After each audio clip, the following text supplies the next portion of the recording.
You wish to consult me? I take no pleasure in his passing. Whatever faults he may have had, Ketheric was a great leader.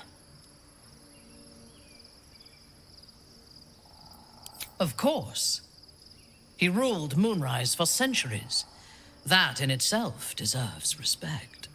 I believe he was an honorable man, but the gods used him as their plaything. First Shah and her sister, then the three behind the Absolute. I sympathize.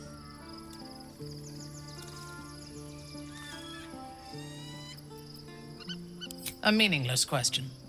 If he had killed us and conquered the Sword Coast, I would envy him. As it is, he lost, and I pity him. But I will never forgive him for handing me to Orin. For that, I hope Merkel hollows out his bones and lets them be dust. A true soul came to my city preaching a message of togetherness, accompanied by 2 novices. Menzoberranzan is not fertile ground for such messages. I killed them and hanged their bodies in my garden.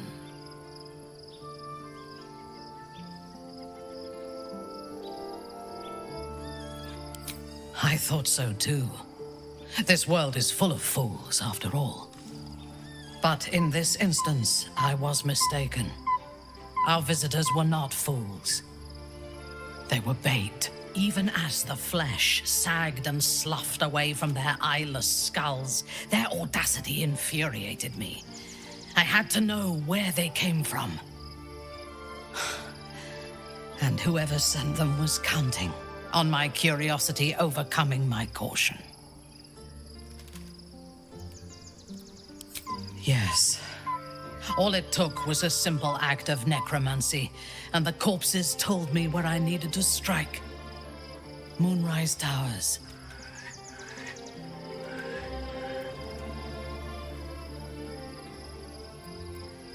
No. I was prepared for combat, but I intended to strike subtly. As it turned out, to my shame, I was defeated without even drawing my weapon.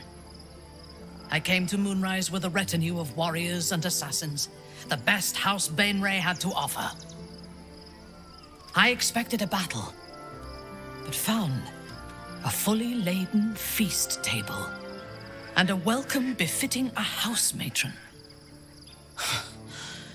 Ketheric expected us, expected me, and I fell for his flattery.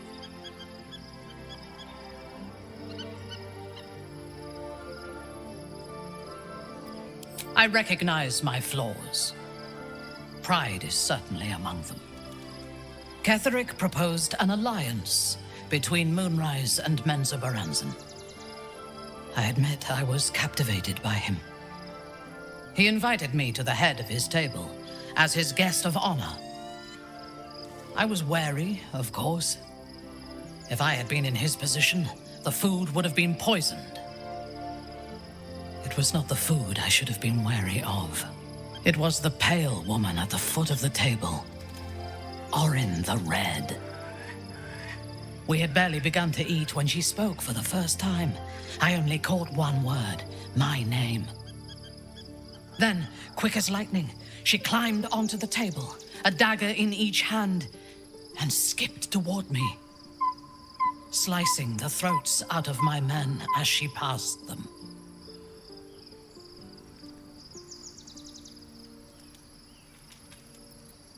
Few things frighten me. Orin is one of them. Ketheric held me still, his hand on my shoulder, the grip tight enough to crack the bone. When Orin stood before me, she touched the dagger to my eye, drawing out a tear of blood. "I want this one," she said. Ketheric nodded his permission, and I was taken below. You've seen the horrors of the colony. Orin kept me there for days. She forced me to watch as my men were processed. Some for food, others as thralls. And then she placed the tadpole in my eye herself.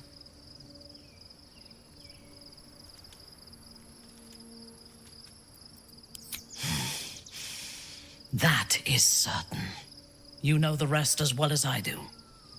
There were massacres before the Grove. Religious communities, mostly. Those who refused to convert. Then there was you, and now there is freedom. Soon there will be vengeance.